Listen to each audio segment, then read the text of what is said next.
बांबूचे महत्व अधोरेखित करणारा हा निर्णय आणि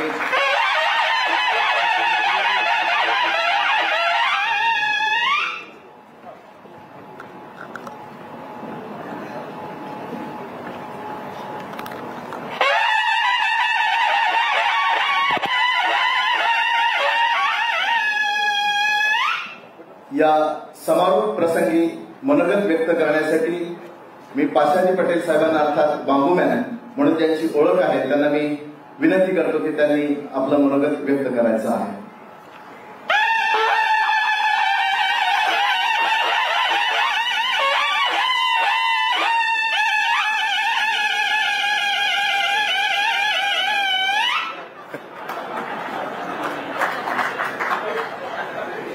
आदरणीय देवाभाऊ, आपले राज्याचे लाडके मुख्यमंत्री, त्यांच्यासोबत आलेले गृहराज्यमंत्री भोयर साहेब, त्यांच्या सोबत आलेले अर्थ आणि कृषी राज्यमंत्री जयस्वालजी आणि व्यासपीठावर उपस्थित असलेले सर, इथं नरदेव सिंगजी आलेले आहेत. हे आफ्रिकन एशियन रुरल डेव्हलपमेंट कॉर्पोरेशनचं 32 देशाचं कार्यालय दिल्लीमध्ये आहेत आणि त्याचे महासंचालक आहेत. त्यांनी आपल्या महाराष्ट्रामध्ये जे बांबूचं काम चालू आहे ते जगातल्या 32 देशामध्ये पोहोचवत आहेत. ही दुसरं वर्ष त्यांचं, ते इथं आपल्यापाशी हे बघायला आलेले आहेत. त्याचबरोबर सर, आपल्याकडं शिकागोहून रात्रीच आपल्याकडे शिकागोहून ओरस्कर साहेब आलेले आहेत. सर, माणूस मुंबईचा पर शिकागोमध्ये जाऊन 4 इंडस्ट्री उभी केलेली आहेत आणि आज ते परत महाराष्ट्राकडे एवढे आशेनं आलेले आहेत की ते 5,000 कोटी रुपये बांबूपासून चारकोल बनवण्यासाठी ते गुंतवणूक करायला ते तयार आहेत. ते पण आज इथं आलेले आहेत. आणि आम्हाला सगळ्यात आनंदाची गोष्ट आहे सर की इथं दिनेश शर्माजी इथं बसलेले आहेत. हे शर्माजी सर ते बाजूला तुमच्या डावीकडे बाजूला बसलेले आहेत. ते 10,000 कोटी रुपये बांबूपासून मिथेनॉलमध्ये गुंतवणूक करायला तयार आहेत. गडचिरोलीमध्ये त्यांनी जागा सुद्धा बघून आलेली आहे सर. त्याचबरोबर आपल्या बाजूला जे बसलेले आहेत भूपेंद्र सिंग चुडासमा, खरं तर पूर्ण गुजरात त्यांना बापू म्हणतं आणि 10 वर्ष मोदी साहेबांच्या मंत्रिमंडळामध्ये ते कृषी आणि शिक्षण हे 2 महत्वाचे खाते सांभाळायचे. त्यांना सुद्धा आता बांबूचं आकर्षण तयार झालेलं गुजरातमध्ये. आणि आता गुजरातला आकर्षण तयार झालं म्हणजे काय होतं तुम्हाला माहितच आहे. त्याच्यामुळे सगळे जर एकदा टाळ्या वाजवून की आपण गुजरात आणि बांबू दोघांचंही आपण कौतुक करू की ते सुद्धा आता तिकडं बांबूला घेऊन जाणार आहेत. मी व्यासपीठावरचे सर्व सन्माननीय मंडळींचं मनापासून अभिनंदन करतो. आणि आपले गडचिरोलीचे माजी आमदार इथं कुठं दिसलेत? नाही, अजून एक आहेत ना तिथं, या व्यासपीठावर या. तर सर, आज सकाळपासून 4 चर्चासत्र झाले सर आणि एक उद्घाटनाचं सत्र झालेलं आहे. आणि या 4 सत्रामध्ये जी चर्चा झालेली आहे सर, आता जग एका नवीन दिशेनं निघालेलं आहे. आपण बघितलं सर की 1900 गावं पंजाब मधले पाण्यात बुडाले सर. ही घटना म्हणजे अनाकालनीय आहे, म्हणजे कळायलाच तयार नाही काय झालंय ते. सर, उत्तराखंडमध्ये 15 दिवसामध्ये 19 वेळेस ढगफुटी झाली सर आणि 27 वेळेस महापूर आलेले. उत्तराखंडमध्ये 30 सेकंदात एक गाव होऊन जातं म्हणजे कसला चमत्कार आहे तर कळतच नाही सर कोणाला. फ्रान्समध्ये 80 वर्षामध्ये कधी हिरव्या द्राक्षाच्या बागा जळून जातात असं कधी झालेलं नव्हतं सर. युरोपमध्ये 41 डिग्री टेम्परेचरहून अख्खं कातडं भाजलं चाललंय सर. आणि सगळ्यात भयानक गोष्ट आहे की अमेरिका म्हणजे सुपर पॉवर ज्या देशाला म्हणलं जायचं तिथं सर सान फ्रान्सिस्को मध्ये 10 कोटीच्या घरापासून 100 कोटीच्या घरापर्यंत 2 लाख घरं जगातल्या सगळ्या श्रीमंताचे, त्याच्यातली 6 भारतीयाचे होते मग सगळे जळून गेले. ट्रम्प काही आग विझवू शकला नाही सर. एवढं भयानक हे पृथ्वीवर आलेलं संकट आहे. आणि हे संकट यायचं कारण असं सांगितलं जात आहे सर की आता IMDचे मॅडम कुठे आहेत? IMDचे मॅडम आहेत का? गेले वाटतं. तर आम्ही मुद्दाम सर IMD वाल्यांना बोलवलो होतो आणि पर्यावरणामध्ये काम करणारी मंडळी पण बोलवलो होतो. आणि मयांकजी किधर आहे? मयांकजी सुरत उभी केलेली क्या? तर बरेच लोक गेले सर. आणि वर शेतकरी सर दिवसभर इंग्रजी ऐकून त्यांचं डोसकं दुखलं. निम्मे तर इंग्रजीच्या भीतीने पळून गेले परंतु अजून निम्मे टिकले ते त्यांचं कौतुक आहे. त्याच्यामुळं आम्ही ते दिवसभरामध्ये चर्चा पर्यावरणाची केली, चर्चा शेतीवरची केली आणि सगळ्यात गोष्ट म्हणजे जगाला आता वाचवायची क्षमता बांबूमध्ये आहे आणि म्हणून बांबूची चर्चाशी सगळ्यात मोठ्या प्रमाणामध्ये झालेली आहे. सर सगळ्यात महत्वाची गोष्ट आहे आपल्याकडून आता मी फक्त 2-3 गोष्टी मी महत्वाच्या सांगणार आहे. सर एक गोष्ट म्हणजे अशी आहे की आपल्या सरकारने आता बांबू इंडस्ट्रीचं धोरण जाहीर करायचं तुम्ही ठरवलेलं आहे. सर कदाचित तुमच्याकडे माहिती आली असेल, तुम्हाला माहिती आहे, तुम्हीच उद्योग मंत्र्याबरोबर जे काही संभाषण केलं ते उद्योग मंत्र्यांनी मला सांगितलं की आता पुढच्या कॅबिनेटमध्ये आता येणारी जी कॅबिनेट आहे मंगळवारी, त्या मंगळवारच्या कॅबिनेटमध्ये आदरणीय देवेंद्र फडणवीस साहेब महाराष्ट्राची इंडस्ट्रीयल बांबू पॉलिसी जाहीर करणार आहेत. आणि सर सगळ्यात चांगली गोष्ट आहे इथं पूर्ण देशामध्ये बांबू बघणारे एक व्यक्ती आहे. सर अजय ठाकूरजी कहाँ बैठे? अजय ठाकूरजी बैठे कहाँ? हाँ है सर. हे मुख्य शास्त्रज्ञ सर भारत सरकारचे. त्यांनी सांगितलं 7 सिस्टर में बांस आहे. बांबू कुठे आहे? आसाममध्ये, त्रिपुऱ्यामध्ये आणि बांबू बद्दल काम चालू आहे महाराष्ट्रामध्ये.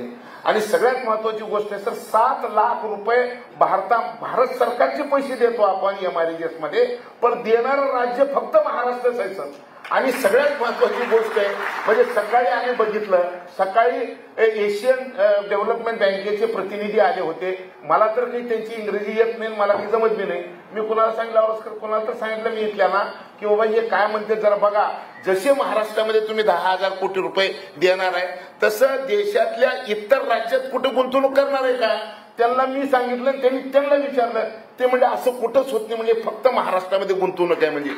म्हणजे सर आता पर्यावरणामध्ये बांबूमध्ये आता देशाचं नेतृत्व महाराष्ट्र करू लागलेल्या आपल्या रूपानं आपण ज्या पद्धतीनं या सगळ्या गोष्टीकडे लक्ष दिलं त्या गोष्टीवरून एक गोष्ट अशी सिद्ध होती की आता आपण बांबू हे फ्युचर मटेरियल आहे. बांबू हे कल्पवृक्ष आहे आणि बांबूपासून आता पृथ्वी वाचण्याची क्षमता या बांबूमध्ये दडलेली आहे. सर मी माझ्या वतीनं फक्त 2 लाईन फक्त तुम्हाला सांगणार आहे. सर एक गोष्ट की IPCCच्या रिपोर्टमध्ये जगभरामधले लोक आता काय सांगू लागले inter governmental panel on climate change मध्ये की आता पृथ्वी जर वाचवायची असेल तर पृथ्वीवर हरित पट्टे निर्माण होणं गरजेचं आहे नंबर 1. आणि दुसरं फॉसल फ्युएल जाळायचं बंद करावं लागणार आहे. म्हणजे भविष्यातली लढाई फॉसल फ्युएल वर्सेस बायोफ्युएल ठरणार आहे आणि बायोफ्युएल तयार करणारं जगातलं सगळ्यात प्रगतिशील राज्य कुठलं असेल तर ते महाराष्ट्र होणार आहे. एवढी मोठी ताकद महाराष्ट्रामध्ये.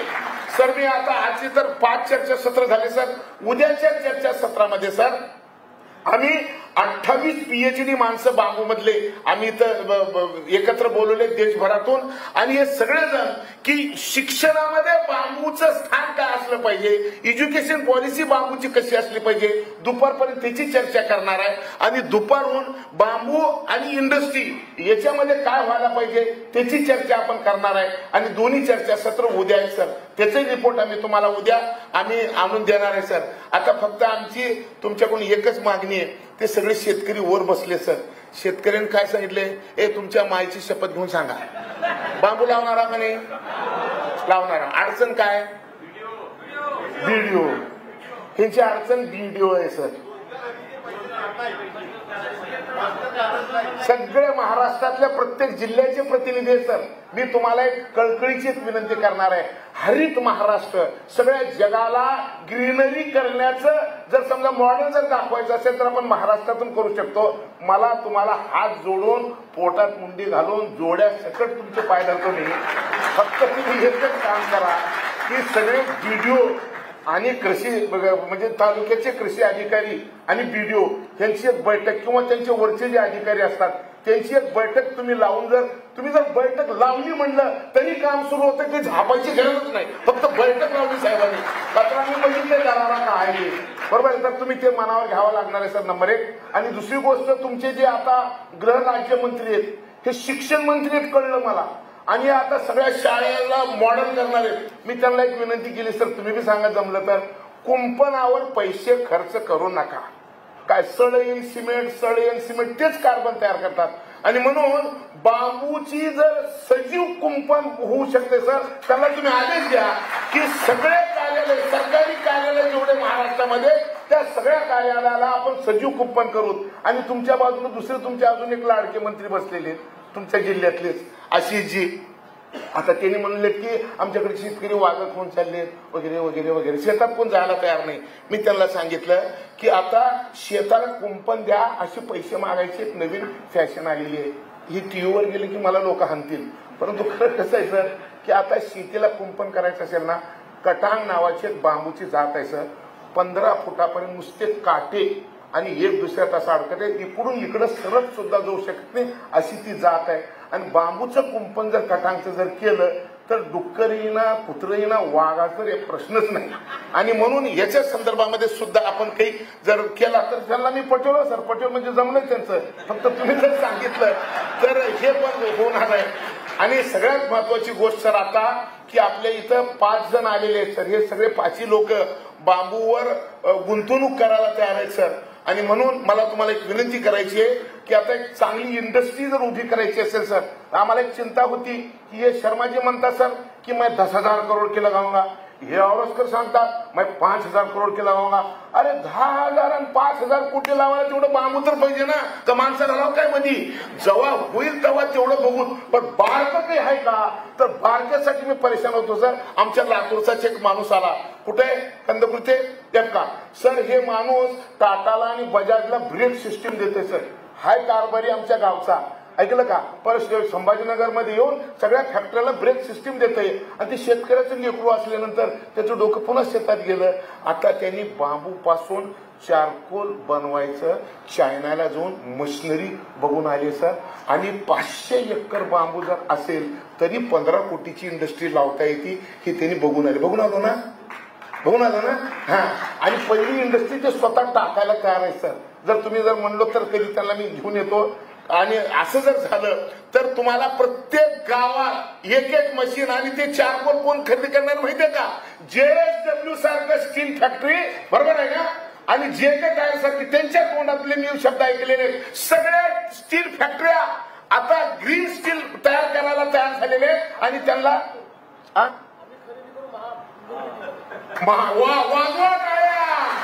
सगळे महानिर्मितीचे प्रकल्प आणि त्या खात्याचे मंत्री देवभाऊच आहेत. आता देवच आमच्या संघ असल्यावर आम्हाला कोणाला घ्यायची गरज नाही. आणि म्हणून की साहेबांना सगळे विषय माहिती आहे, त्यांना सगळ्या विषयाची कल्पना आहे. मी आजच्या प्रसंगी खरं तर त्यांना थोडं ताप असल्यामुळे मला फोन आला की जास्त बोलू बरं का, तरी सुद्धा एवढं बोललो मी. पण मी आता आवडतं घेतो आणि हेच कमी समजा. आणि मला फक्त एकच विनंती करायची आहे सर, पृथ्वी वाचवायचा मार्ग बांबू मधून जातो सर. आणि सगळ्या जगाला दिशा द्यायचं काम महाराष्ट्र करणार आहे सर. आपण या कामाकडे थोडं लक्ष द्यावं एवढीच आपल्याकडून अपेक्षा व्यक्त करतो. आणि मला खात्री आहे की ज्या पद्धतीनं देवाभाऊनी या सगळ्या विषयाकडे बघितलेलं आहे, मैं पूरे देश से आए हुए, भारत भर से आए हुए जो भी किसान प्रतिनिधि है, जो इंडस्ट्रियल प्रतिनिधि है, इन सारों को एक आपको मैं बात बताना चाहता हूं. पंजाब से भी है, उत्तर प्रदेश से भी है, तमिलनाडु से भी है, गुजरात से भी है, उड़ीसा से भी है और तेलंगाना से भी है, दिल्ली से है, कलकत्ता से है. इन सारे प्रतिनिधियों को मैं बताना चाहता हूं कि एक स्टेट में अगर पॉलिसी बनी तो बाकी स्टेट भी उनको फॉलो करते हैं और महाराष्ट्र तुम्हारा गाइड करने का काम करेगा.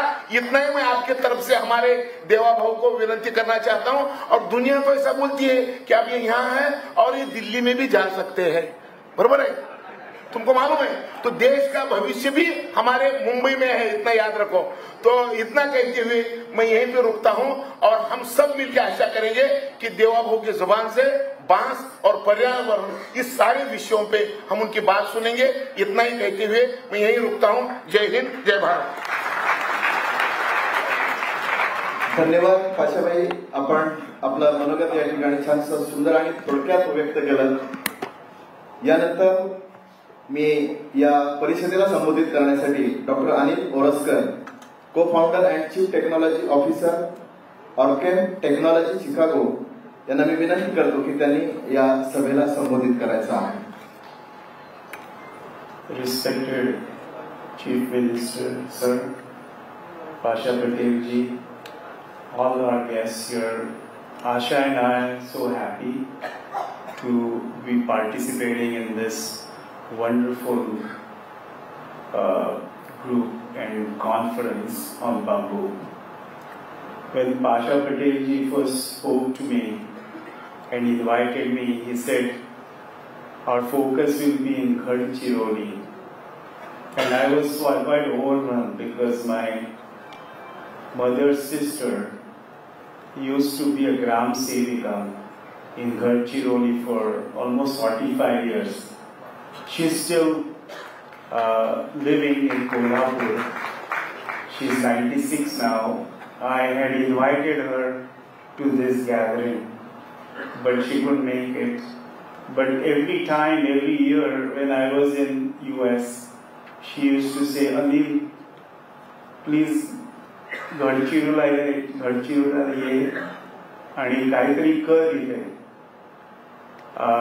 Because she used to deal with all the tribal children and try to, grow, of course, teach them. So I'm really overwhelmed with the opportunity to contribute. And, Asha and I set up Orochem many years ago. My background really is in the oil industry. I have set up, designed many refineries, including the Jamnagar Reliance refinery. And as you know, the refinery cycle time has lasted for 110 years. It started in 1914 when British Navy switched from coal to oil. And 110 years and the world still fights over crude oil. It's not just the environmental issues, but the wars and struggles between countries continue. And so I think it is really the will of God that we have to now start focusing on biomass. Biomass for energy, biomass for plastics, biomass for specialty products.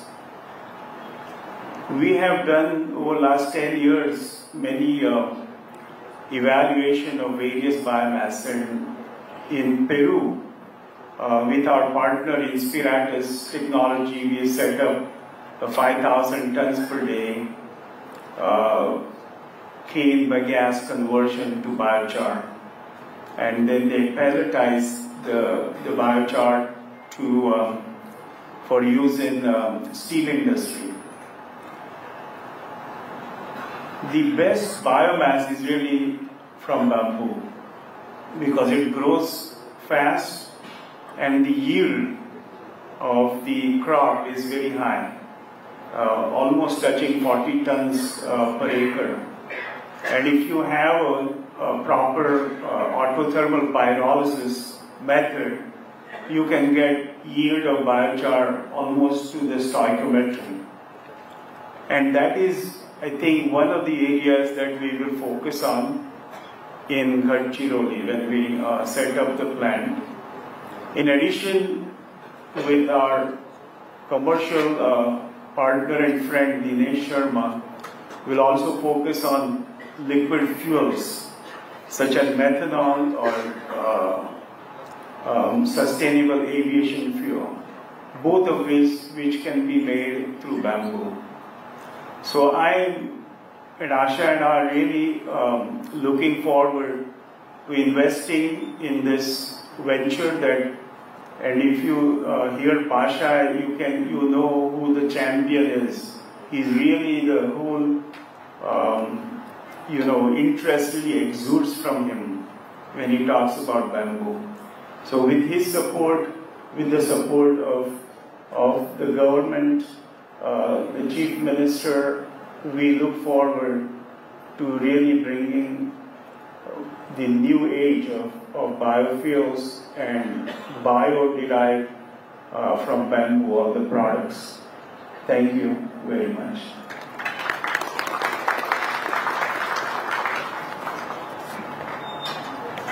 Thanks for Anil Oraskarji. यानंतर या आंतरराष्ट्रीय बांबू दिवसाच्या बांबू परिषदेला संबोधित करण्यासाठी his excellency doctor Manoj Nardev Singhji, secretary general African Asian rural development organisation, यांना मी विनंती करतो की त्यांनी या परिषदेला संबोधित करावं.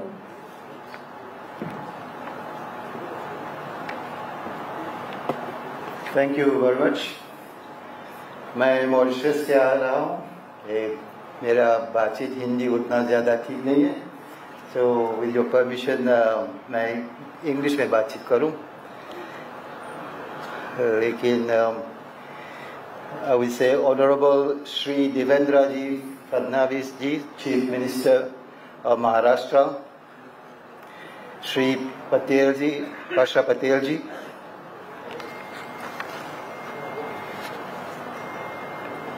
Shri Ashish Jaiswal, State Minister of Maharashtra, Shri Pankaj Bayar, State Minister,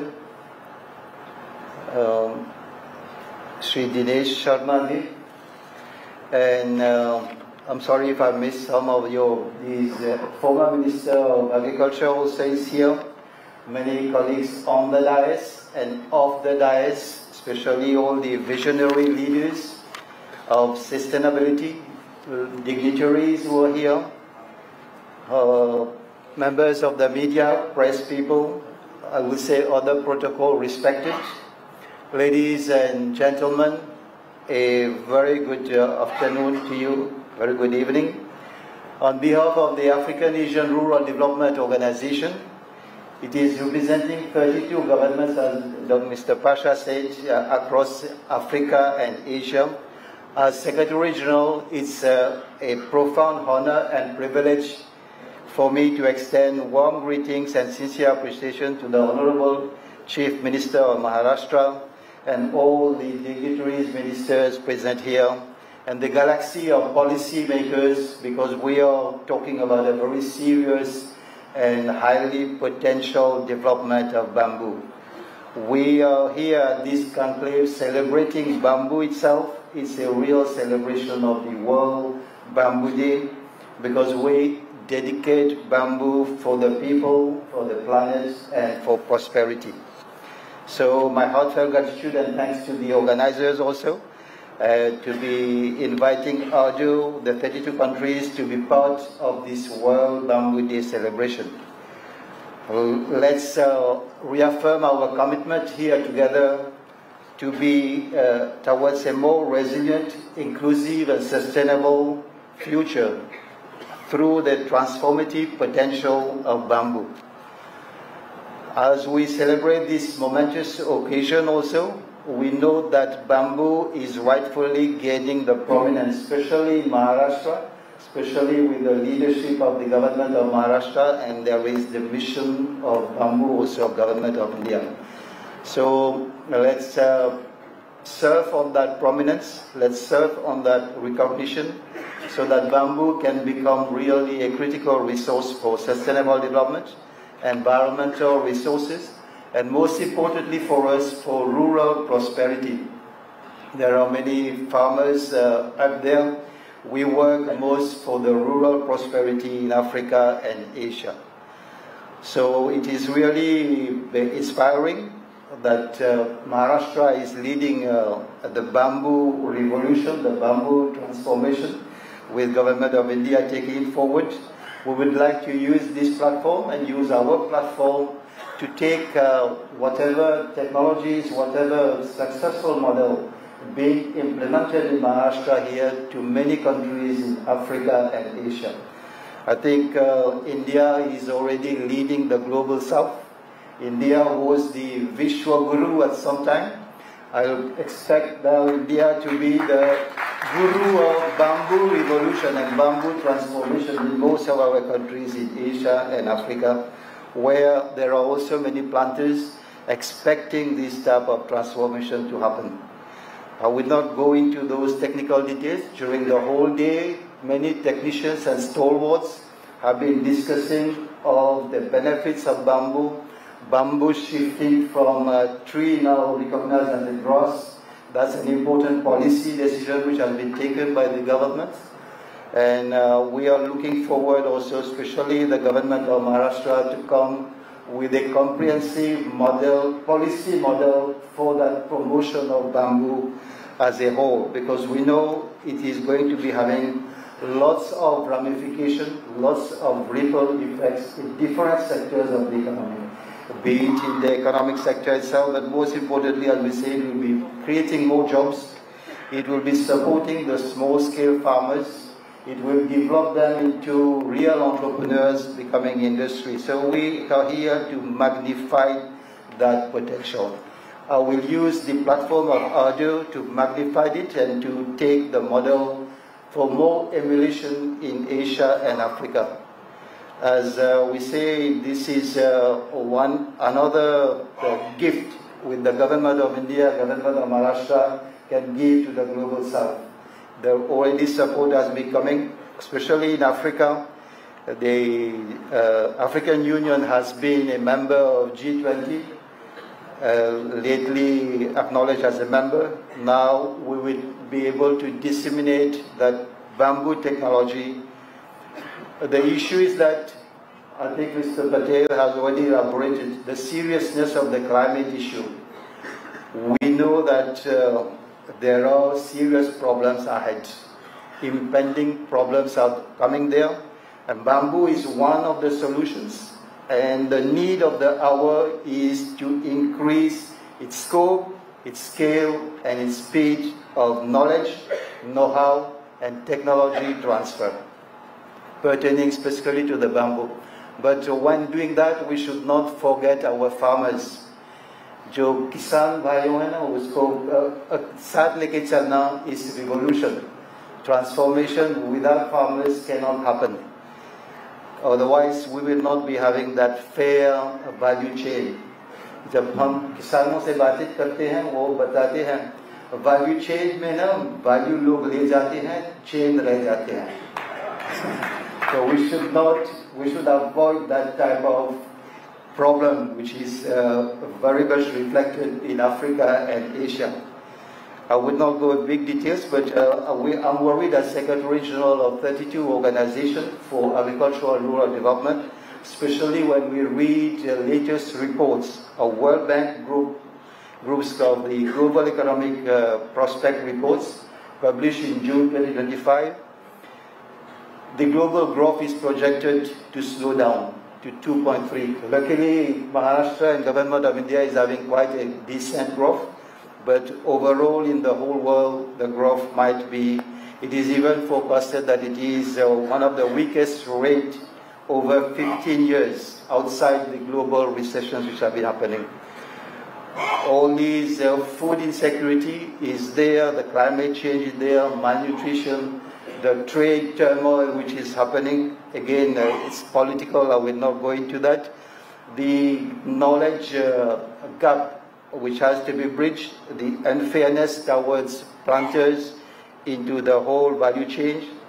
There are lots of vulnerability issues which have to be addressed. I think the policy under the guidance and leadership of the Honorable Chief Minister of Maharashtra, a good policy will serve the purpose and will sort out all these problems.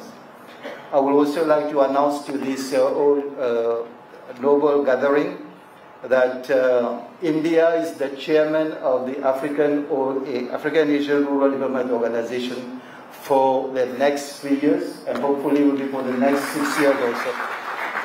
So this is one of the occasions where through this platform, whatever has been developed in Maharashtra, we can take it to make sure that there is more, in the spirit of South-South cooperation or South-South triangular cooperation, to make sure that there is more vibrancy and buoyancy, not only in Maharashtra, not only in India, but in Africa and Asia also, where the majority of the world population is living. I personally envisage a transformative, inclusive, technology-driven framework for rural and agricultural development. Our vision is therefore multi-dimensional, including the social aspect, the economic aspect, the technology, and obviously the environmental aspect. So we know that we are already in the decade of science. We need more science for societies now. Science has been there, has been serving many stakeholders. We need all the stakeholders to come together, just like when we came together when we had COVID. Humanity was in a panic mode. We had many missions, we had many technologies, we had many science has been serving society. Otherwise, we are witnessing the malaise in many places. We are witnessing many social type of revolutions because people are not getting what they are supposed to get for the livelihood and for prosperity. We also, I'll take a few more minutes if possible. We should not forget that as humanity, as the globe, we've agreed in 2015 to achieve the Sustainable Development Goals. We are coming very close to the end, to the accounting time. Only 5 years is left. Time is ticking very fast. But unfortunately, many countries are facing that what we call these strong headwinds, the quagmires causing these type of miseries and unrest. Maharashtra is a leading state which can assist in at least coming near to whatever has been agreed at the UN, at the international level, assist other countries also to do that. I will not go into the details of the specifications of bamboo, but only I'm very much happy that we are talking about bamboo of the 3 Ps, the people, planet, and prosperity. And in ARDU, in this organization of network of 32 governments, we believe also governmental support, but we believe in more into the PPP, public-private partnership. That public-private partnership has to be well defined so that everybody finds its place along the value chain. So let's commit ourselves. I will invite all present, especially Honorable Chief Minister and all ministers of Maharashtra and all policymakers. Let's come together with the civil society, with private sector, to ensure that we've got sustainable bamboo framing practices. Initiatives have been there, but now we have to have very, very much developed model so that we can promote it as the Maharashtrian or Indian model to the world. I think with this one, I would like to conclude here. I will say that जो महाराष्ट्र में हो रहा है, we want to see it in Africa and Asia. Hum African और Asian देशों में ले जाएंगे. Thank you. Thanks to doctor Manoj Nandesinghji. या आंतरराष्ट्रीय बांबू दिवसाचं औचित्य साधून या ठिकाणी आपल्या महाराष्ट्राचे कर्तव्यतत्पर आणि लाडके मुख्यमंत्री देवाभाऊ अर्थात नामदार आदरणीय देवेंद्रजी फडणवीस साहेब यांच्या प्रमुख उपस्थितीमध्ये या ठिकाणी पुस्तक प्रकाशन होणार आहे. बांबू लागवड काळाची गरज. लेखक डॉक्टर नामदेव कापसे यांना विनंती आहे की आपण व्यासपीठावर येऊ. या पुस्तकाचं प्रकाशन सोहळा या ठिकाणी संपन्न होतोय.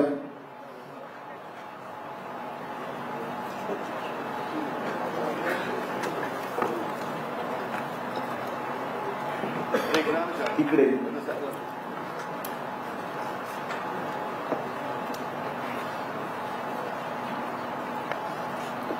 बांबू लागवड काळाची गरज या पुस्तकाचा प्रकाशन सोहळा महाराष्ट्राचे लाडके मुख्यमंत्री आदरणीय नामदार देवेंद्रजी फडणवीस साहेब यांच्या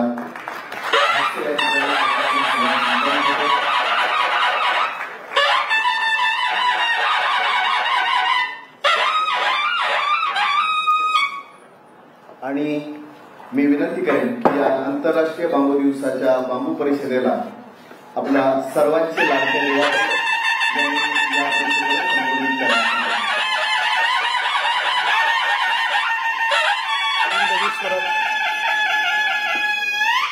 in स्वराज्याचे सरसंस्थापक छत्रपती शिवरायांना मानाचा मुजरा करतो. भारतीय राज्यघटनेचे शिल्पकार भारतरत्न डॉक्टर बाबासाहेब आंबेडकर यांना मानवंदना अर्पित करतो. जागतिक बांबू दिनाच्या निमित्ताने आयोजित या चर्चासत्रामध्ये मंचावर उपस्थित असलेले मंत्रिमंडळातील माझे सहकारी राज्यमंत्री आशिष जयस्वालजी, राज्यमंत्री पंकज भोयरजी, ज्यांनी बांबू या विषयाला महाराष्ट्रामध्ये महत्त्व मिळवून दिलं, गती दिली आणि सातत्याने हा विषय घेऊन संपूर्ण महाराष्ट्रात आणि देशात जे जनजागृती करतायत असे आजचे आयोजक श्री पाशा पटेलजी, मंचावर उपस्थित श्री देवराम होळी, श्री नामदेवराव उसेंडी, या ठिकाणी विशेषत्वाने उपस्थित असलेले डॉक्टर मनोज नरदेव सिंगजी, श्री अनिल ओरसकरजी, श्री दिनेश शर्माजी, श्री खगेन बोराजी, मंचासमोरील सर्व मान्यवर, उपस्थित सर्व शेतकरी बंधू आणि उपस्थित सर्व भगिनी आणि बंधूंनो, मी पाशाभाईंचं अतिशय मनापासून अभिनंदन करेन की त्यांनी गेले काही वर्ष बांबू या विषयाला स्वतःला वाहून घेतलं आणि त्यांच्यामुळेच महाराष्ट्र शासनामध्ये बांबू धोरणाकरता, बांबू करता विविध योजनांकरता एक दिशा मिळाली. पाशाभाईंनी बांबू इतका मनावर घेतला की त्यांचं नाव आता आपल्याला बदलावं लागेल आणि त्यांना आता याच्या पुढे पाशाभाईच्या ऐवजी बांबूभाई पटेल आपण म्हणावं.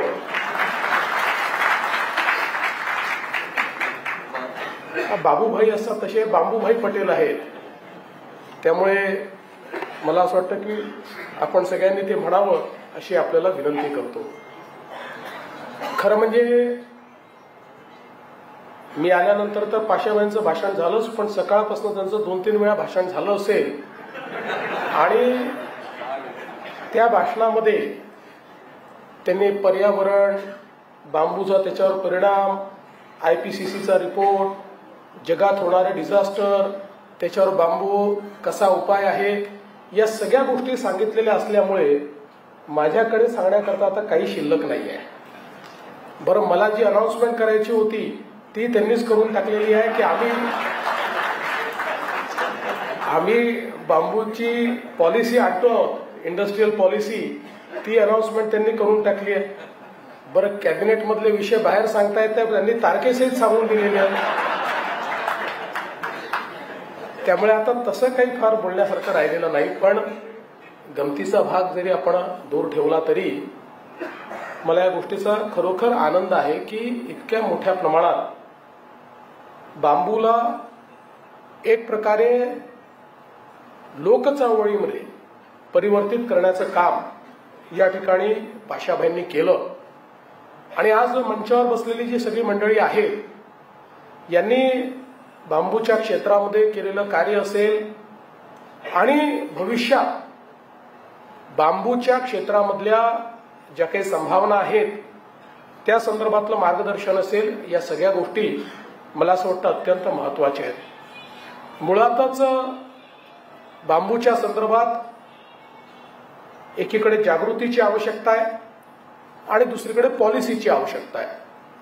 जागृतीचा विषय हा पाशाभाई सांभाळतील आणि पॉलिसीचा विषय मी आहे, आशिष जयस्वाल आहेत, पंकज भोयर आहेत, आम्ही हा निश्चितपणे सांभाळू. आणि मला असं वाटतं की यातनं आपण निश्चितपणे शेतकऱ्याच्या जीवनामध्येही क्रांती आणू शकतो. आज आपण जर बघितलं तर साधारणपणे आमचा जो शेतकरी आहे या शेतकऱ्याला वातावरणाच्या बदलातल्या जो काही परिणाम आहे त्याला सारखं सामोरं जावं लागतं. एखादा वर्ष हे अवर्षणाचं येतं, त्याच्यामुळे शेतकऱ्याचं नुकसान होतं. आता यावर्षी समाधानकारक पाऊस झाला, पण तो पाऊस होता होता इतका वाढला की जवळपास 20 लाख हेक्टरवरची जी काही पिकं होती ही पिकं त्या ठिकाणी पावसामुळे नष्ट झाली. आणि म्हणून आपल्याला हा विचार करावा लागेल की पर्यावरण संतुलनाकरता आपल्याला काय करता येईल. क्लायमेट चेंजचे जे काही परिणाम आहेत ते परिणाम मिटिगेट करण्याकरता आपल्याला काय करता येईल. आणि मग त्याकरता एक व्यापक स्तरावर ग्रीन हाऊस गॅसेस कमी करणं, प्लांटेशन करणं, सस्टेनेबिलिटी आणणं हे तर आहेच, पण सामान्य शेतकऱ्याकरता एक सस्टेनेबल क्रॉप म्हणून आपण बांबूकडे पाहू शकतो. कारण जसं आपल्याला माहिती आहे की साधारणपणे आमचा ऊसाचा जो शेतकरी आहे हा शेतकरी याकरता समाधानी असतो की ऊस एकदा लावला तर अतिवृष्टीचा फार परिणाम त्याच्यावर होत नाही. एकदा लागला की तो त्याला जे काही त्याचे रिअलायझेशन आहे तो देत असतो. पण बाकी आपली जी पिकं आहेत त्या पिकांमध्ये सोयाबीन आहे, कापूस आहे, याच्यामध्ये पावसाचा खूप परिणाम होतो. पण बांबू देखील असं एक पीक आहे की जे सस्टेनेबल पीक आहे. या ठिकाणी जर बांबूसारखं पीक आपण त्या ठिकाणी घेतलं आणि बांबूची लागवड केली तर त्यातनं वातावरणाच्या बदलाचा जो परिणाम शेतीवर होतो आहे तो परिणाम आपल्याला निश्चितपणे दूर करता येईल. आणि म्हणून या दृष्टीने ही बांबूची लागवड जी आहे ही अत्यंत महत्वाची आहे. आणि आता खरं म्हणजे आपल्याला कल्पना आहे की महाराष्ट्र सरकारने तर नरेगाच्या माध्यमातून खूप चांगली योजना या ठिकाणी सुरू केली आहे. मी तर इथे जे काही जो साइंटिस्ट सारे यहाँ पर बैठे हुए हैं मैं तो उनसे निवेदन करना चाहता हूँ कि अब हम लोगों को बांबू की एक ऐसी वेराइटी ढूंढनी चाहिए कि जो 2 साल में आती है. अभी 3 साल लगते हैं, लेकिन अगर हम 2 साल वाली लाएंगे तो किसानों के लिए ज्यादा आसान होगा क्योंकि उसका रियलाइजेशन थोड़ा फास्ट होगा. तो मुझे ऐसा लगता है कि अब जब आप लोगों ने इतनी वेराइटी ढूंढी है, लंबे बांबू, बड़े बांबू, मजबूत बांबू, इतने प्रकार के बांबू आप लोगों ने ढूंढे हैं, तो अब ऐसा भी बांबू की एक वैरायटी आप लोग ढूंढे कि जो 2 साल में हमारे किसानों को पैसा देना अगर शुरू करे तो मुझे लगता है कि किसान बहुत तेजी से बांबू की ओर परिवर्तित होंगे और बांबू की ओर हमारे किसान जाएंगे. एक इसमें महत्व का ये है कि हम लोग किसानों को बांबू की ओर जाने के लिए एक इकोसिस्टम तैयार करें. जैसे हम बांबू की वैरायटीज उनको दे, सैपलिंग्स उनको दे, नरेगा से पैसा उनको दे, ये तो एक चीज महत्व की है ही. और उसके साथ साथ हम लोग एक मार्केट तैयार करें, ये भी बहुत महत्व का है. आज मार्केट है लेकिन वो बहुत स्कैटर्ड मार्केट है. आज एकात्मिक इस प्रकार का इंटीग्रेटेड मार्केट हमारे किसानों को नहीं है, इसलिए उसको डर लगता है कि मैंने बांबू लगाया तो आगे क्या होगा. और अभी हमारे किसान जो बता रहे थे वो वीडियो को तो मैं इंजेक्शन दे दूंगा, वो प्रॉब्लम नहीं है. वो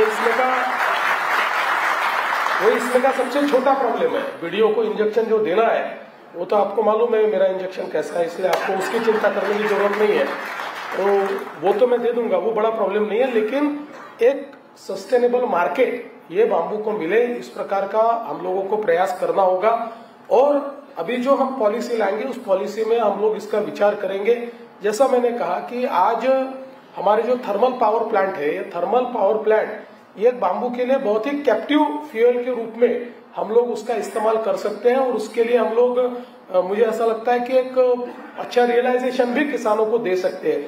इसलिए आने वाले दिनों में मुझे ऐसा लगता है कि जहां हमारे पावर प्लांट्स है उन जिलों में हम लोग बांबू स्टेट्स तैयार कर सकते हैं. क्या इसका हम विचार करेंगे ताकि उन बांबू स्टेट्स में हम लोग एश्योर्ड मार्केट देंगे. और मैं तो इससे आगे जाकर कहने को तैयार हूं कि एक हम बृहद प्लान तैयार करें. तो जैसे नरेगा से हम मदद करते हैं वैसे ही हम लोग हमारी जो ये महानिर्मित कंपनी है उस कंपनी से भी किसानों को मदद करेंगे बांबू लगाने के लिए. उसका जो सारा संगोपन करना है और बाकी चीजें जो करनी है इसका एक एक्शन प्लान हम तैयार करेंगे और एश्योर्ड उसकी कीमत हम तय करके देंगे. उस कीमत पर हम उसको खरीदेंगे ताकि किसानों के सामने जो एक प्रश्न होता है कि भाई हम अगर करें भी इसको, घास को उगाए भी, बांबू को उगाए भी, तो इसमें से क्या होगा. तो निश्चित रूप से उसका भी हम लोग विचार आने वाले दिनों में निश्चित रूप से कर सकते हैं. उसकी पॉलिसी भी हम लोग जो हमारा पावर डिपार्टमेंट है उस पावर डिपार्टमेंट के थ्रू उसकी भी एक पॉलिसी जो है हम निश्चित रूप से बनाएंगे. और इसके साथ साथ इस इकोसिस्टम को अगर धीरे धीरे हम डेवलप करेंगे तो मैं आपको आश्वस्त करता हूं कि हमारे सरकार के प्रोक्योरमेंट में हम लोग बांबू से बनी हुई चीजों को एक प्रकार से वरीयता देना, उसको प्रेफरेंस देना, ये भी हम लोग करने के लिए तैयार है. ताकि हम बाम्बू का ज्यादा से ज्यादा उपयोग, बाम्बू का ज्यादा से ज्यादा मार्केट तैयार कर पाए।